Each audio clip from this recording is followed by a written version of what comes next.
তৃণমূল আমলের চুক্তিভিত্তিক নিয়োগ খতিয়ে দেখছে পিএজি। তাহলে কি চাকরি বাতিল হবে? গুরুত্বপূর্ণ আপডেট, পুরো আপডেটটা আমি দেখাচ্ছি। নতুন আপডেট, তৃণমূল জামানায় রাজ্য পুলিশে চুক্তিভিত্তিক কর্মী নিয়োগে বড় অডিট। রাজ্য পুলিশের কাছে বিস্তারিত তথ্য তলব।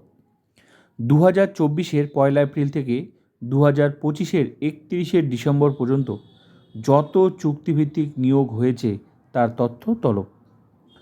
রাজ্য পুলিশে চুক্তিভিত্তিক কর্মী নিয়োগ নিয়ে বড় অডিট শুরু করেছে ভারতীয় অডিট ও অ্যাকাউন্টস বিভাগ। রাজ্য police, Kolkata police, home guard, forensic lab সহ একাধিক দপ্তরকে 24শে জুলাইয়ের মধ্যে বিস্তারিত তথ্য পাঠানোর নির্দেশ স্বরাষ্ট্র দপ্তরের।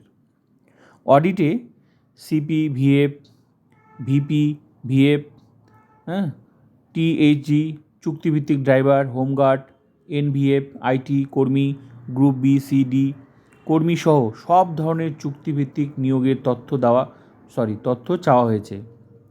নিয়োগের আগে শূন্যপদ ছিল কিনা, সরকারি অনুমোদন, অর্থ দপ্তরের ছাড়পত্র, নিয়োগের প্রয়োজনীয়তা নির্ধারণের নথি সব তথ্য জমা দিতে হবে। বিজ্ঞপ্তি প্রকাশ, নির্বাচন কমিটি, আবেদনকারীর সংখ্যা, লিখিত পরীক্ষা, শারীরিক পরীক্ষা, মেডিকেল টেস্ট, পুলিশ ভেরিফিকেশন হয়েছে কিনা তারও বিস্তারিত তথ্য চাওয়া হয়েছে। অডিটে আরও জানতে চাওয়া হয়েছে চুক্তির শর্ত, বেতন, পিএফ, ইএসআই, স্বাস্থ্য বিমা, ছুটি, মাতৃত্বকালীন ছুটি, চাকরি নবীকরণ, অবসর ও চাকরি থেকে অব্যাহতির নিয়ম কিভাবে কার্যকর করা হয়েছে।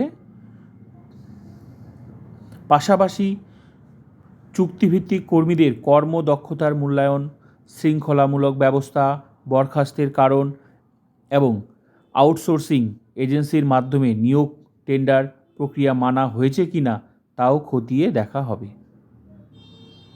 তো পুরো আপডেটটা আমি দেখালাম, নতুন আপডেট। তো ভিডিওটা ভালো লাগলে like, comment, subscribe and share.